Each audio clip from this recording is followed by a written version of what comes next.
తెలంగాణలో ఆర్టీసీ సమ్మె మరింత ఉధృతమైంది. తమ న్యాయపరమైన డిమాండ్లను నెరవేర్చాలంటూ నిన్న వరంగల్ జిల్లా నర్సంపేట ఆర్టీసీ డిపోలో డ్రైవర్ గా పనిచేస్తున్న కోలశంకర్ గౌడ్ ఒంటిపై పెట్రోల్ పోసుకుని నిప్పంటించుకున్నారు.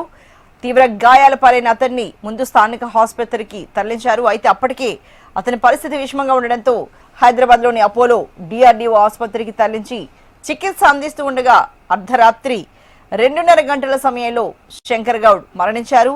భారీ బందోబస్తు మధ్య అతని మృతదేహాన్ని స్వగ్రామానికి తరలించారు. దీంతో తెలంగాణలో ఆర్టీసీ కార్మికుల సమ్మె మరింత ఉధృతంగా మారిపోయింది. అయితే మరొక వైపు చూస్తే తెలంగాణలో ఆర్టీసీ సమ్మె 3వ రోజుకు చేరుకుంది. శంకర్ గౌడ్ మృతితో తీవ్ర ఆగ్రహంతో ఉన్నారు ఆర్టీసీ కార్మికులు. ఇవాళ రాష్ట్ర వ్యాప్తంగా అన్ని డిపోల దగ్గర మౌన దీక్షకు పిలుపునిచ్చారు. ఈ క్రమంలో కాసేపట్లో ఆర్టీసీ జేఏసీ అత్యవసర భేటీ కాబోతోంది. ఇవాటి నుంచి 29వ తేదీ వరకు 6 రోజుల పాటు నిరసన కార్యక్రమాలకు పిలుపునిచ్చింది. శంకర్ గౌడ్ మృతి నేపథ్యంలో అతడి స్వగ్రామం నర్సంపేటకు వెళ్లే యోచనలో ఉన్నారు ఆర్టీసీ జేఏసీ నేతలు. అయితే ఇది ఒకవైపు ఇలా ఉంటే ఇవాళ ఆర్టీసీ జేఏసీని చర్చలకు పిలిచింది కమిటీ మంత్రుల బృందం. అయితే ఆ చర్చలకు వెళ్లాలా వద్దా అనే సందిగ్ధంలో ఇంకా ఆర్టీసీ జేఏసీ నేతలు ఉన్నారు. మరి కాసేపట్లోనే ఆర్టీసీ ఎంప్లాయీస్ యూనియన్ ఆఫీసులో ఆర్టీసీ జేఏసీ నేతలు భేటీ కాబోతున్నారు. శంకర్ గౌడ్ అంత్యక్రియలకు కొంతమంది నేతలు హాజరు కావాలని భావిస్తుండగా మరికొందరు ప్రభుత్వంతో జరిగే చర్చలకు వెళ్లే యోచనలో ఉన్నారు. ఈ చర్చల తర్వాత సమ్మెపై ఒక క్లారిటీ వస్తుంది. తెలంగాణలో ఆర్టీసీ సమ్మె మరింత ఉధృతమైంది. తమ న్యాయపరమైన డిమాండ్లను నెరవేర్చాలంటూ నిన్న వరంగల్ జిల్లా నర్సంపేట ఆర్టీసీ డిపోలో డ్రైవర్గా పనిచేస్తున్న కోలశంకర్ గౌడ్ ఒంటిపై పెట్రోల్ పోసుకుని నిప్పంటించుకున్నారు. తీవ్ర గాయాల పాలైన అతన్ని ముందు స్థానిక ఆసుపత్రికి తరలించారు. అయితే అప్పటికే అతడి పరిస్థితి విషమంగా ఉండడంతో హైదరాబాద్ లోని అపోలో డిఆర్డీఓ ఆసుపత్రికి తరలించి చికిత్స అందిస్తూ ఉండగా అర్ధరాత్రి 2:30 గంటలకు శంకర్ గౌడ్ మరణించారు. భారీ బందోబస్తు మధ్య స్వగ్రామానికి మృతదేహాన్ని తరలించారు. దీంతో తెలంగాణలో ఆర్టీసీ కార్మికుల సమ్మె మరింత ఉధృతంగా మారింది. మరొకవైపు చూస్తే తెలంగాణలో ఆర్టీసీ సమ్మె 3వ రోజుకు చేరుకుంది. శంకర్ గౌడ్ మృతితో తీవ్ర ఆగ్రహంతో ఉన్నారు ఆర్టీసీ కార్మికులు. ఇవాళ రాష్ట్ర వ్యాప్తంగా అన్ని డిపోల దగ్గర మౌన దీక్షకు పిలుపునిచ్చారు. ఈ క్రమంలో కాసేపట్లో ఆర్టీసీ జేఏసీ అత్యవసర భేటీ కాబోతోంది. ఇవాటి నుంచి 29వ తేదీ వరకు 6 రోజుల పాటు నిరసన కార్యక్రమాలకు పిలుపునిచ్చింది. శంకర్ గౌడ్ మృతి నేపథ్యంలో అతని స్వగ్రామం నర్సంపేటకు వెళ్లే యోచనలో ఉన్నారు ఆర్టీసీ జేఏసీ నేతలు. ఇదిలా ఉంటే ఇవాళ ఆర్టీసీ జేఏసీ ని చర్చలకు పిలిచింది కమిటీ మంత్రుల బృందం.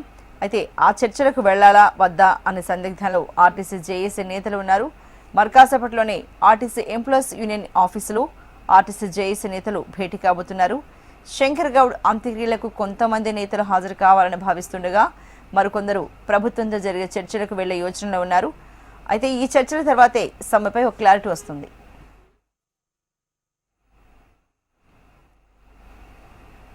మరి ఈ దేశకు సంబంధించి మరింత పూర్తి సమాచారాన్ని మా హైదరాబాద్ బ్యూరో చీఫ్ ఆర్కే అందిస్తారు.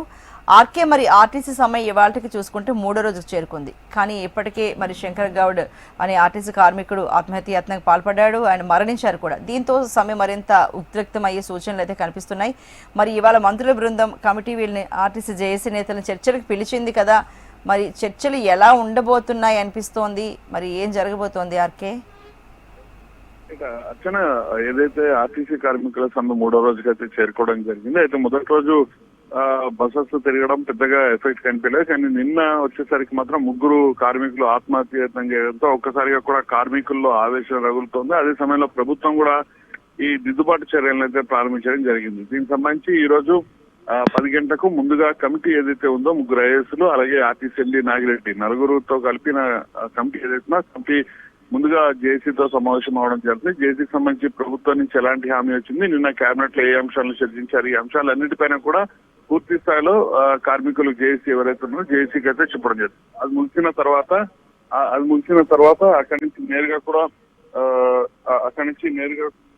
నేరుగా అది ఎవరైతే మంత్రులు సంబంధించిన మంత్రుల బృందం దీనిపైన పూర్తి స్థాయిలో చర్చలు జరుగుతుంది. మంత్రులకు సంబంధించిన విషయానికి వచ్చేసరికి ఇది ప్రతి విక్రమార్క, పూర్ణం ప్రభాకర్ వీళ్ళంతా కూడా పూర్తి స్థాయిలో దీనిపైన కార్మిక జేఏసీతో చర్చించబోతున్నారు. ఇందులో మనం చూసుకుంటే మొత్తం ఆర్టీసీకి సంబంధించిన 32 కార్మికుల 32 డిమాండ్లు ఉన్నాయి. 32 డిమాండ్లకు సంబంధించి 34,000 కోట్ల రూపాయలు అవుతుందని ఇప్పటికే ఆర్టీసీ అధికారులు అంచనా వేసి దీనికి సంబంధించిన నివేదికను కూడా ఇవ్వడం జరిగింది. ఇలాంటి పరిస్థితుల్లో ఇంకా ప్రభుత్వ బడ్జెట్ అనేది చాలా కష్టంతో కూడుకున్నది కాబట్టి దీనికి సంబంధించి ఆర్థిక మంత్రి ఏం చెప్పబోతున్నారు, అలాగే నిన్న సీఎం కూడా పూర్తి స్థాయిలో ఆర్టీసీ కార్మికులకు సంబంధించి అన్ని అంశాలపైన కూడా చర్చించడం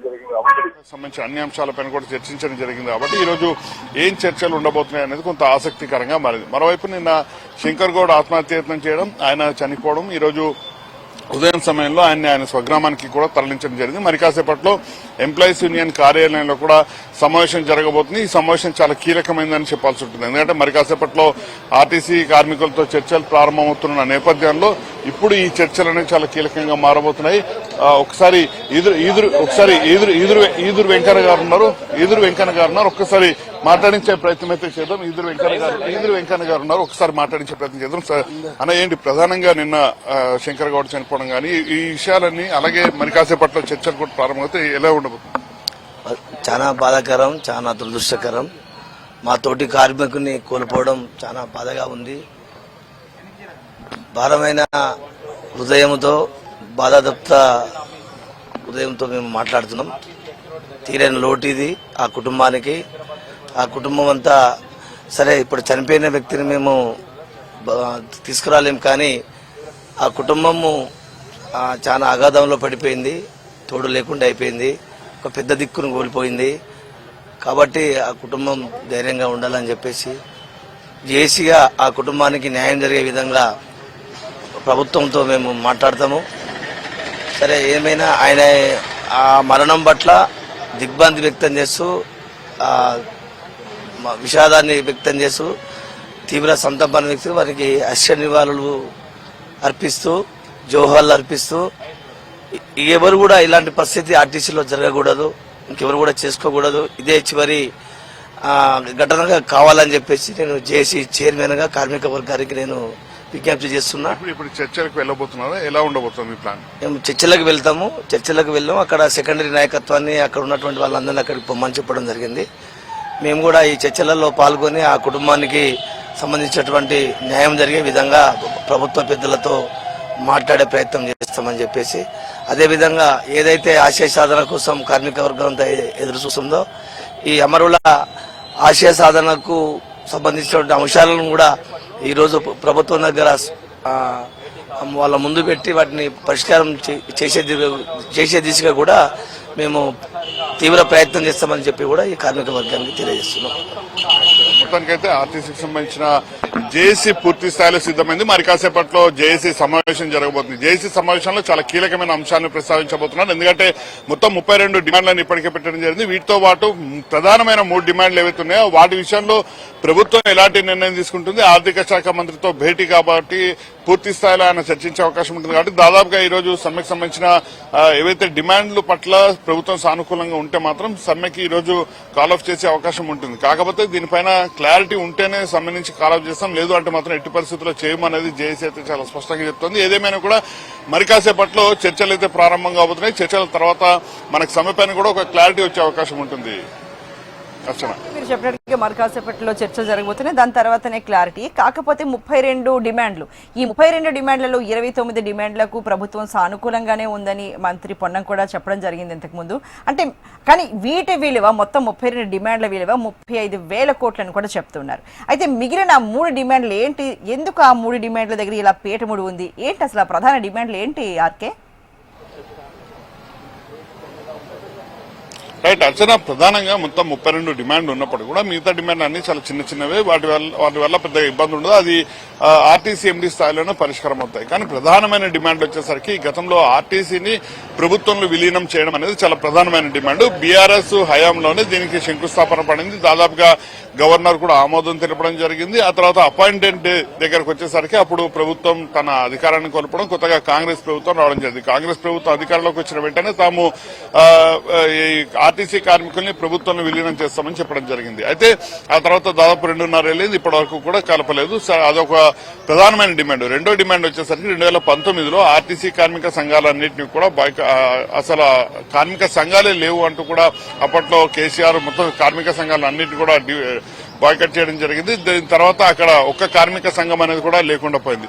సో ప్రధానంగా ఆర్టీసీ కార్మికుల సమస్యల్ని ప్రభుత్వం దృష్టికి తీసుకెళ్లాలని, లేకపోతే యాజమాన్యం దృష్టికి తీసుకెళ్లి వాళ్ళ సమస్యలు పరిష్కరించాలన్నా యూనియన్లు అనేవి చాలా కీలక పాత్ర పోషిస్తాయి. కాబట్టి ఖచ్చితంగా యూనియన్లు ఉండాలి అనేది వీళ్ళ రెండో డిమాండ్. మూడో డిమాండ్కి వచ్చేసరికి ఎలక్ట్రిక్ వాహనాలు అనేవి పెరుగుతున్నాయి. ఎలక్ట్రిక్ వాహనాలు పెరగడం వల్ల ఇబ్బంది లేదు, కానీ ఎలక్ట్రిక్ వాహనాల్ని ప్రైవేటు సంస్థలకు అప్పచెప్తున్నారు. వాటి వల్ల పూర్తిగా కూడా ప్రైవేట్ వ్యక్తులే రావడం జరుగుతుంది. దానివల్ల ఆర్టీసీకి సంబంధించిన సిబ్బంది ఎవరైతే ఉంటారో వాళ్ళందరూ కూడా తమ ఉద్యోగాలను కోల్పోయే పరిస్థితి ఏర్పడుతుంది. మొత్తం ప్రైవేటీకరణ జరుగుతుంది అనేది ఆర్టీసీకి సంబంధించిన సిబ్బంది ప్రధానంగా ఆరోపిస్తున్నారు.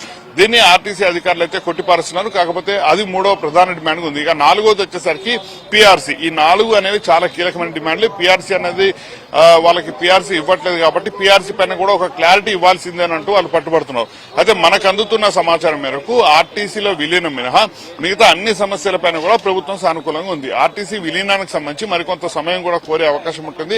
ఇంటర్నల్ గా మనకు అందిన సమాచారం మేరకు, అధికారుల నుంచి వస్తున్న సమాచారం మేరకు ఒక్క ఆర్టీసీలో విలీనం అనేది కొంత టైం బాండ్ తీసుకునే అవకాశం ఉంటుంది. కానీ మిగతా డిమాండ్లు అన్ని కూడా యథావిధిగా నెరవేరుస్తామని చెప్పే అవకాశం ఉంటుంది. ఈ రోజు మంత్రుల కమిటీలో కూడా అదే అంశం చర్చకు వస్తుంది. మరి ఏదైతే ఆర్టీసీలో విలీనం లేకుండా మిగతా అంశాలకు కార్మిక జేసీ అంగీకరించే అవకాశాలు లేవు కాబట్టి మరి ఎలాంటి నిర్ణయం తీసుకుంటుంది ఏంటనేది చూడాల్సి ఉంటుంది. ఈ మొత్తం ఈ 32 డిమాండ్లకు కలిపి వాళ్ళు చెప్తున్న లెక్క 34,000 కోట్లు. కానీ కార్మిక జేసీ మాత్రం 34,000 కోట్లు కావు అనేది కార్మిక జేసీ అయితే చెప్తుంది. ఏదేమైనా కూడా ఓవైపు ఆర్టీసీ అధికారులు వాళ్ళ వర్షం చెప్తున్నారు, ప్రభుత్వం వాళ్ళ వర్షం చెప్తుంది. మరోవైపు కార్మిక జేసీ కూడా వాళ్ళ వర్షం వాళ్ళు చెప్తున్నారు. ఖచ్చితంగా ఇప్పుడున్న పరిస్థితుల్లో ఈ డిమాండ్లు ఇప్పుడు నెరవేర్చకపోతే చాలా ఇబ్బందికర పరిస్థితులు తలెత్తాయనేది వాళ్ళు చెప్తున్నారు. 2019లో దాదాపు 55 రోజులు సమ్మె చేయడం జరిగింది. 55 రోజులు సమ్మె చేసినా కూడా ఎలాంటి ఉపయోగం లేకుండానే పూర్తి స్థాయి వాళ్ళు బయటికి రావాల్సిన పరిస్థితి ఏర్పడింది. కానీ ఈసారి అలా కాకుండా పూర్తి స్థాయిలో సమ్మెకు సంబంధించి అన్ని డిమాండ్లు ఓకే అయిన తర్వాత మాత్రమే సమ్మె నుంచి బయటికి రావాలని అయితే ఆర్టీసీ జేఏసీ చాలా భీష్మించుకుని కూర్చుంది. ఏదేమైనా కూడా మరొక వైపు ఆర్టీసీ కార్మికులు కూడా ఆత్మహత్యలు చేసుకోవడం తదితర చేయడంతో ఒక్కసారిగా కూడా హీట్ పెరిగింది. ప్రభుత్వం కూడా ఎట్టి పరిస్థితుల్లోనూ ఇలాంటివి చేయొద్దు అని చెప్తున్నారు. హెచ్ఎంటీవీ కూడా ఇదే కోరుతుంది. ఏ ఒక్క కార్మికుడైనా సరే ఖచ్చితంగా పోరాడి సాధించుకోవాలి. తెలంగాణ లాంటిదే పోరాడి సాధించుకున్నాం, అలాంటిది ఆర్టీసీ కార్మికులకు సంబంధించిన సమస్యలు పోరాడి సాధించుకోలేమా అనేది హెచ్ఎంటీవీ ఖచ్చితంగా చెప్తుంది. ఏ ఒక్క కార్మికుడు కూడా వాళ్ళ కుటుంబానికి శోకాన్ని మిగల్చొద్దు అనేది కూడా హెచ్ఎంటీవీ అయితే కోరుకుంటోంది. అర్చన.